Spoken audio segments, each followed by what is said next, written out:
오늘부터 죽음에 이르게 하는 7가지 죄라는 주제로 말씀을 나누려고 합니다. 주일에 잠깐 말씀을 드렸던 것처럼 기독교 전통뿐 아니라 이 서구 문명이 기독교 문명하고 좀 같이 이렇게 흘러왔죠. 그래서 영어로 하면은 세븐, 7가지, 데들리, 데드가 죽음이잖아요. 죽음에 이르게 하는 혹은 파멸에 이르게 하는 sins, 큰 죄들, 이런 주제입니다. 물론 사람마다 또 전통마다 7개의 죄의 목록이 조금 다르기는 하지만 저는 그 가운데 우리 교회에 하나님께서 나누기를 원하신다, 이렇게 제가 분별하게 되는 주제들 7가지를 이제 7주에 걸쳐서 나누려고 합니다. 오늘은 첫 번째 시간으로 시기를 주제로 말씀을 나눕니다. 우스갯소리입니다. 어떤 믿음 좋은 성도 한 분이 세상의 욕심을 버리고 이제 내가 하나님만 붙들겠다, 하나님 뜻대로만 살겠다 결단을 하고 산에 올라가서 산기도를 시작했습니다. 그때 사탄이 나타나서 유혹하는 거예요. 이제 기도를 못하게 하려고요. 사탄이 어떻게 꼬시는가 하면, 여기서 기도 그만하고 내려가면 네 아들, 딸 하버드대 보내줄게, 이렇게 꼬시는 거예요. 근데 이 유혹을 이분이 잘 넘어갔어요. 그랬더니 또 사탄이 이렇게 유혹하는 거예요. 여기서 내려가면 강남에 타워 팰리스 한 채 줄게. 근데 또 이분이 그 유혹을 잘 넘어갔어요. 세 번째, 여기서 내려가면 아주 좋은 공기업에 임원시켜 줄게. 근데 그 유혹도 잘 넘어갔어요. 참 믿음을 굳게 하고 기도하기로 결심했기 때문에 사실은 큰 유혹인데 잘 넘어갈 수 있었던 것이죠. 그런데 사탄이 여기서 귀에다 대고 한마디를 딱 하니까 이분이 갑자기 심각해지더니 주섬주섬 짐을 싸서 산을 내려가더랍니다. 사탄이 뭐라 그랬냐면 이렇게 얘기했다는 거예요. 그럼 너한테 주려 그런 거 다 너 제일 친한 친구한테 준다. 그러니까 주섬주섬 싸서 다 내려가더라는 거예요. 웃으시는 거 보니까 여러분 무슨 말인지 아시는 거예요. 지금 이 이야기가. 이런 상황이 시기라는 감정하고 맞닿아 있는 겁니다. 여러분, 시기가 무엇일까요? 저는 이 사전에 따른 정의를 하는 것을 굉장히 좋아하잖아요. 왜냐하면 우리가 서로 다른 개념을 가지고 단어를 사용하면 정리가 안 되니까. 시기라는 말의 사전적인 의미는 남이 잘 되는 것을 셈하고 미워함, 이렇게 되어 있습니다. 그러니까 시기라는 감정에 대해서 우리가 정의를 내리려면 우선 남의 문제에 대한 관심을 가져야 되는데, 그 문제가 좋은 거예요. 나한텐 그게 없어요. 거기에 대해서 내가 억울한 마음이나 반감이 드는 감정을 우리는 시기라고 하는 것입니다. 그것이 시기의 본질이에요. 그런데 이 시기라는 감정이 아주 미묘합니다. 헬무트 쉬크라고 하는 분이 시기에 관한 책을 썼는데, 거기에 보면 보통 시기는 나랑 너무너무 차이가 나는 사람한테는 그런 감정이 안 생긴다는 거예요. 여러분, 혹시 빌 게이츠에 대한 시기가 있는 분 이 자리에 별로 안 계십니다. 그 사람은 너무 가진 게 많아서 나에게 시기의 감정을 불러일으키지를 않아요. 그런데 나랑 비슷한 일을 하는데 그 사람이 한 달에 10만 원을 더 받으면 그건 시기의 대상이 됩니다. 또 나랑 형편이 사는 게 비슷한 것 같은데 아이가 명문대학에 들어갔다고 하면 그건 시기의 대상이 되는 거예요.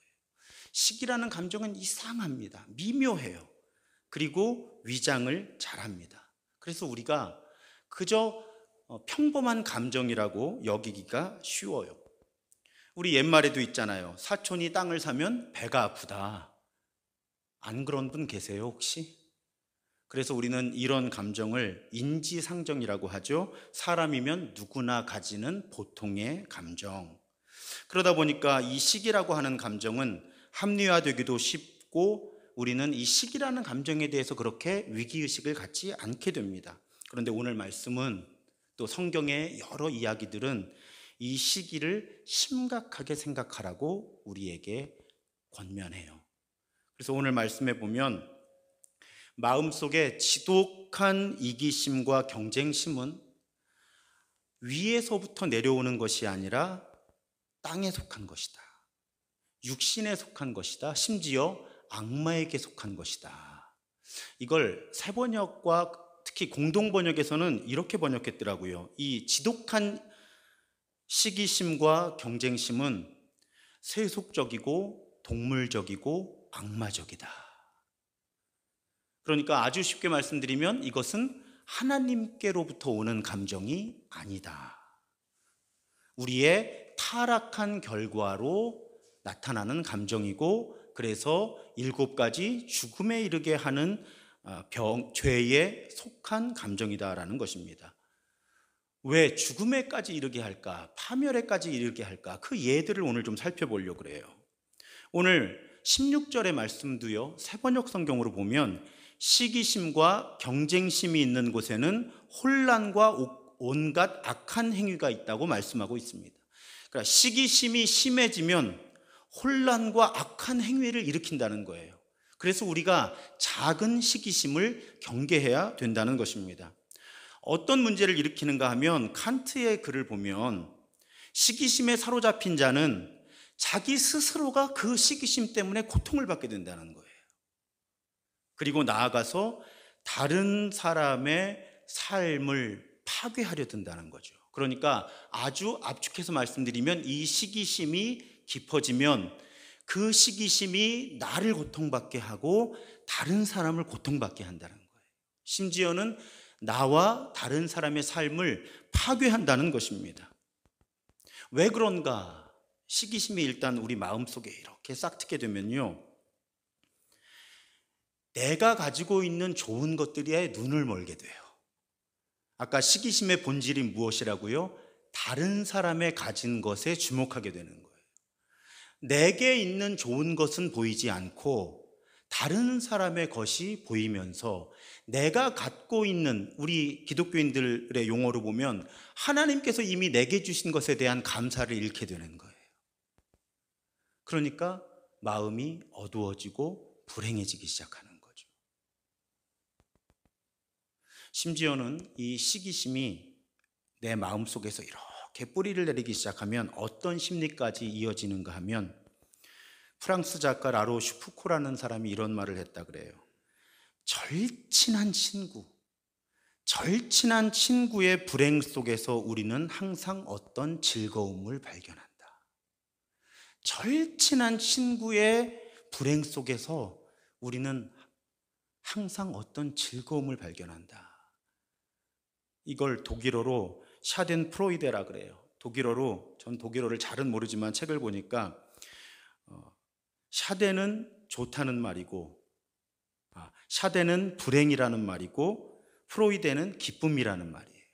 그러니까 말이 앞뒤가 안 맞는 말이잖아요. 하나는 불행이고 하나는 기쁨인데 이 두 단어를 합쳐 놓으면 다른 사람의 불행을 기뻐하는 감정, 이걸 샤덴프로이데라고 불러요. 시기가 우리 마음에 자라나면 다른 사람의 불행을 기뻐하는 감정이 우리 마음에 생기기 시작해요. 그럼 이건 분명히 악마적인 거 맞잖아요. 그런데 우리도 모르는 사이에 사촌이 땅을 사면 배가 아프다. 여러분, 사촌이 땅을 사면 배가 아픈 건 다른 사람이 잘 되는 것에 대한 시기심인데, 샤덴프로이데는 더 나아가서 다른 사람이 불행을 느끼는 것을 내가 기뻐하게 되는 거예요. 시기심은 그렇게 우리 마음속에서 점점 여러분, 우리가 어떤 존재예요? 하나님의 형상으로 빚어진 존재잖아요. 우리는 다 하나님을 닮은 사람들이에요. 그래서 예수께서 십자가와 부활을 통해 우리를 구원하신 건 우리로 하여금 신의 성품에 참여하게 하기 위해서, 성경 그렇게 말씀하시잖아요.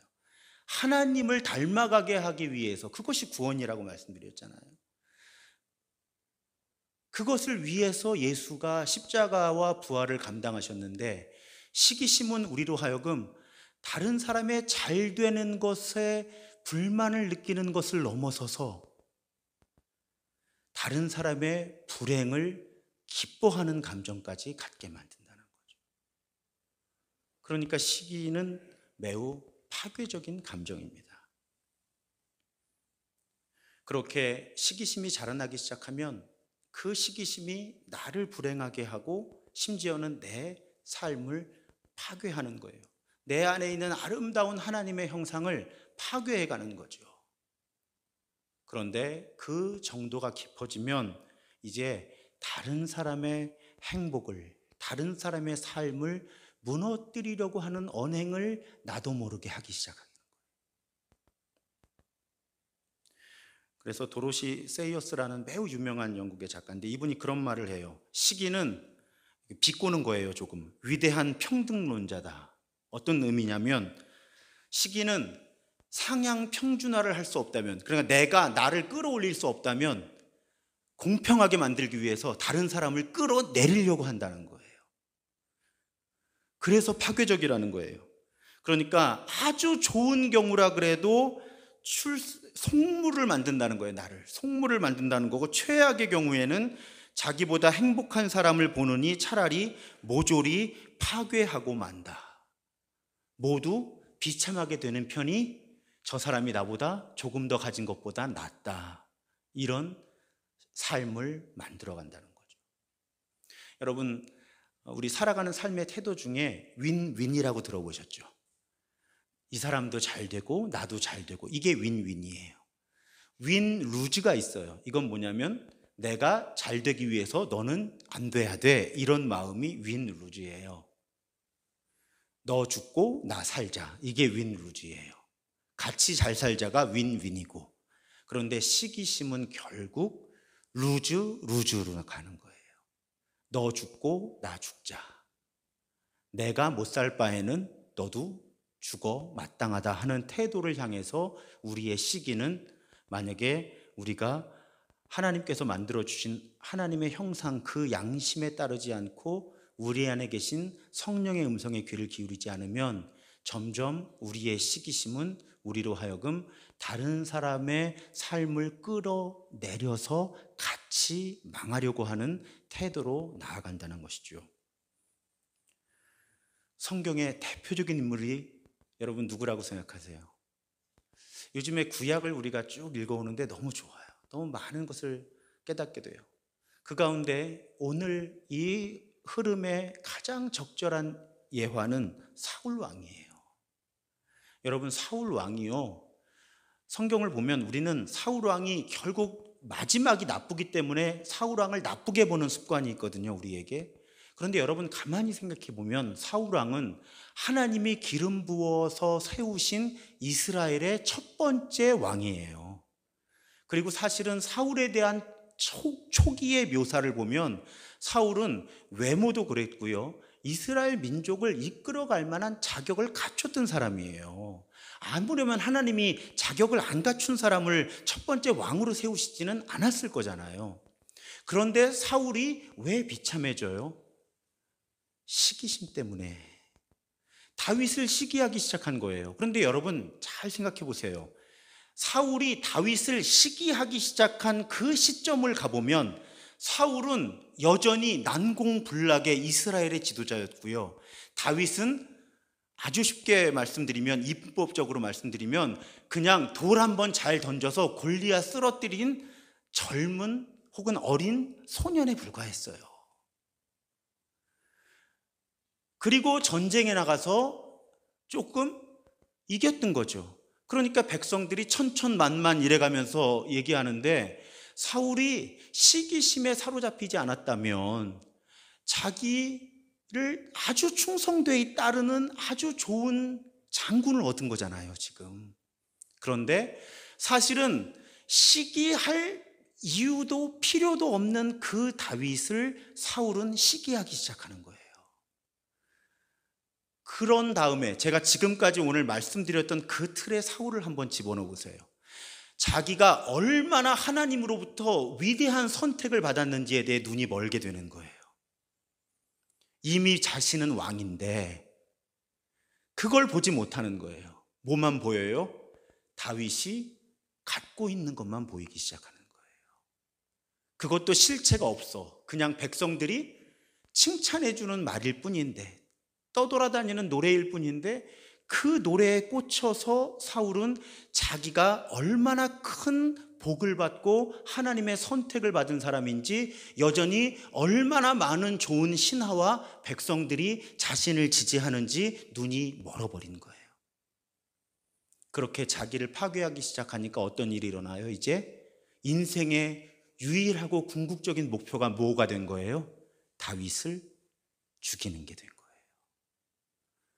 여러분, 사울 왕이 정치를 한 이야기가 성경에 기록이 별로 없어요. 조금 단순화시켜서 말씀드리면 사울은 뭐 하다 죽어요?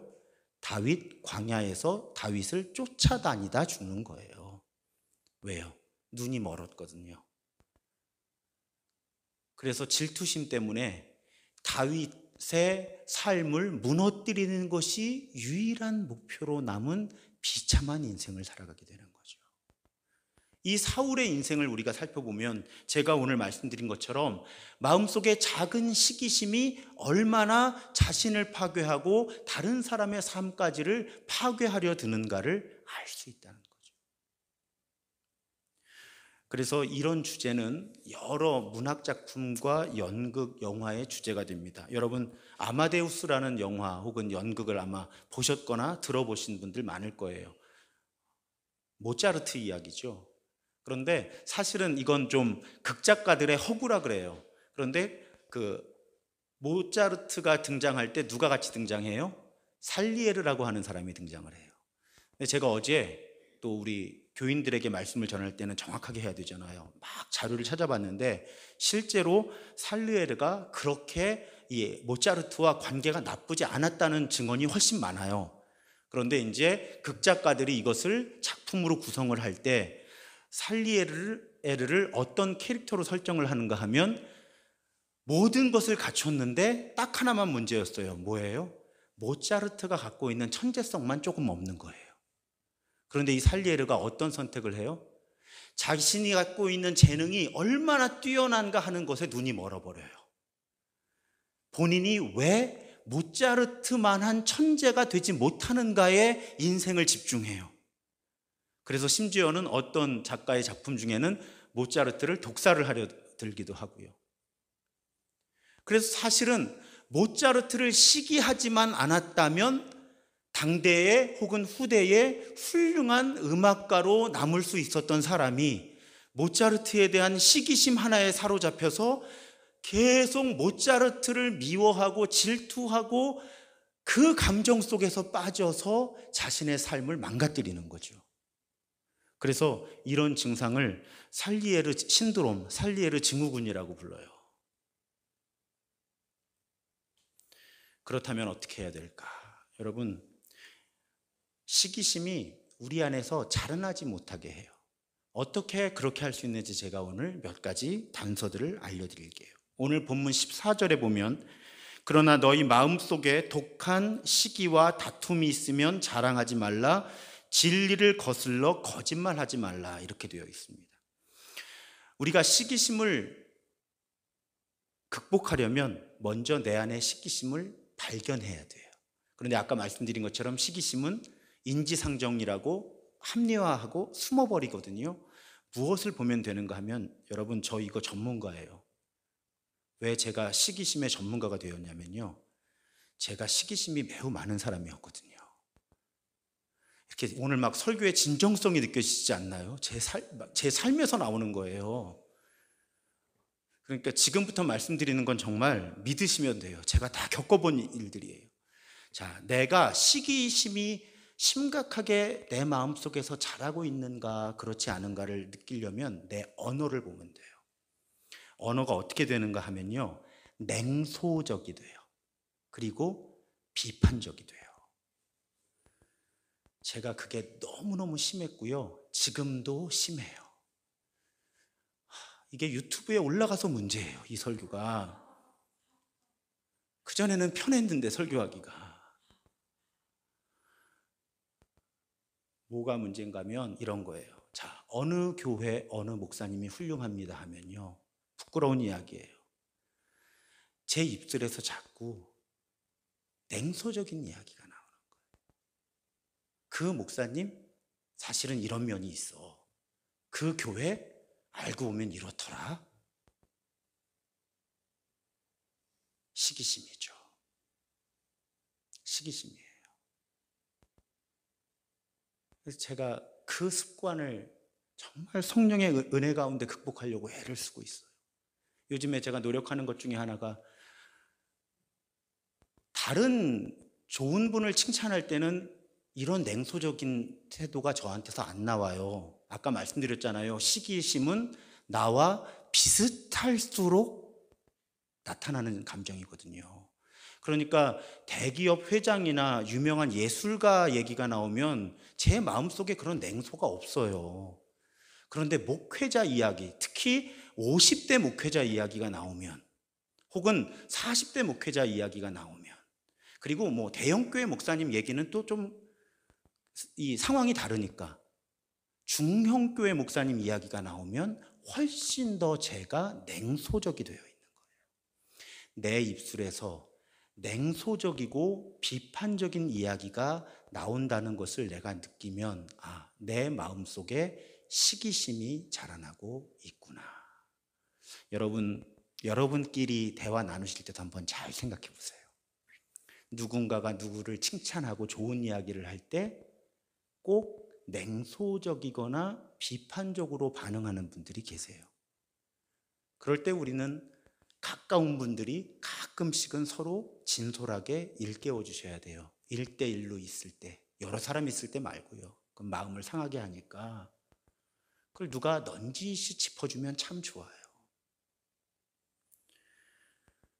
그런데 그런 사람은요, 칭찬을 할 때도 오염된 칭찬을 해요. 비꼬는 거예요.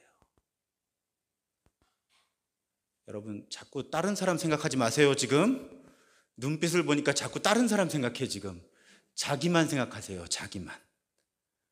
그럴 때 다른 사람을 칭찬할 때도 진심 어린 칭찬이나 축복이 아니고요, 나는 저 사람을 실제로는 시기하고 있는데, 시기하고 있지 않아, 부럽지 않아, 부러우면 지는 거야 하는 마음으로 오염된 칭찬이나 축복을 하게 돼요.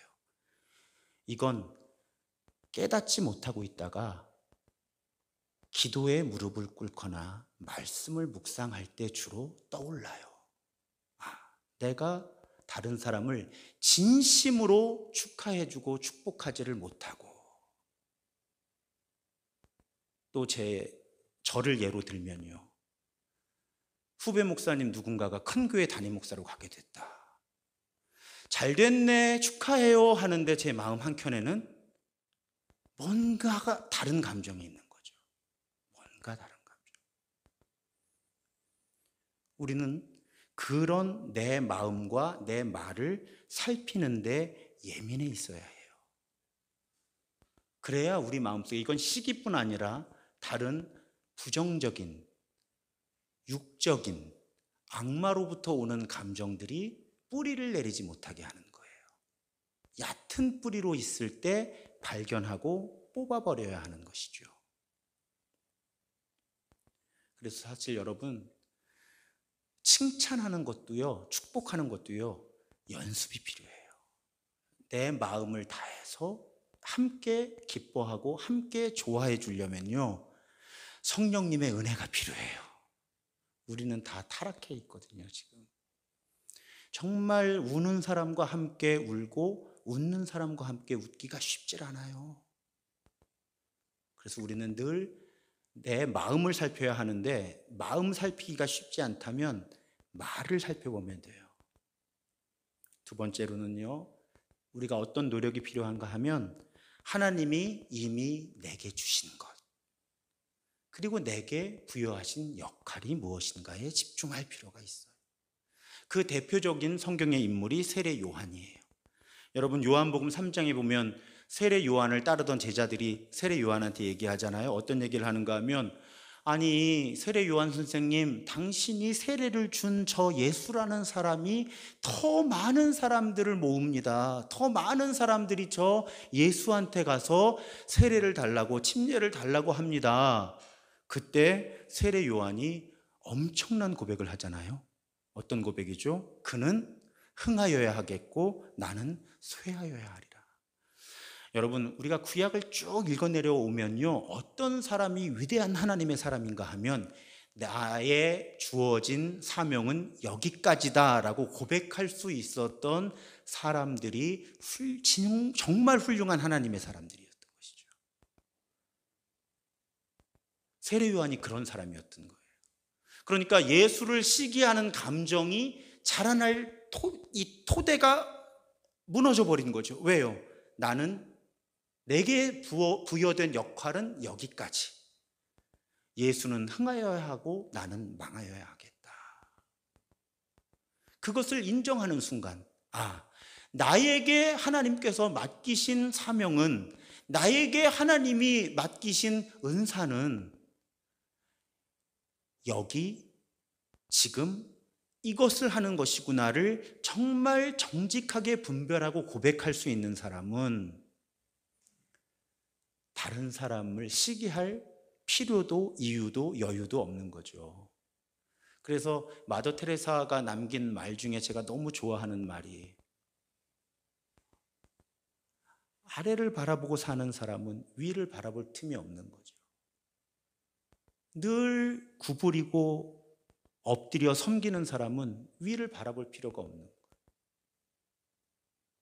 그러니까 우리가 끊임없이 이미 내게 주신 것에 집중할 때 우리는 다른 사람이 가진 것에 집중하면서 내 에너지를 빼앗기고 심지어는 시기심을 통해 나와 다른 사람의 삶을 망가뜨리려고 하는 것에 저항할 수 있게 된다는 것입니다.